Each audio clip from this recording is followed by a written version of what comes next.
তিনি যখন মারা যান তাৎক্ষণিকভাবে আপনার পাশে এসে আপনার নাম ভাঙিয়ে সে আজকে স্বাবলম্বী হয়েছে। আপনি আজকে মারা গেলে আপনার পরিবারের খবরটাও সে আপনার ভাগিনা নিবে না, নিশ্চিত করে বলে যাবো।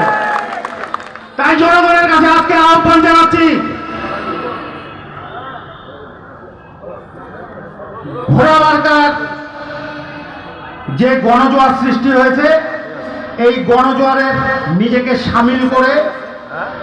একে অপরকে এবং নিজের আত্মীয় স্বজন বন্ধু বান্ধবকে সবাইকে নিয়ে এই ঘোড়া মার্কার যে প্রার্থী আহমেদ হোসেন বিপ্লব এমন একজন চরিত্রের মানুষ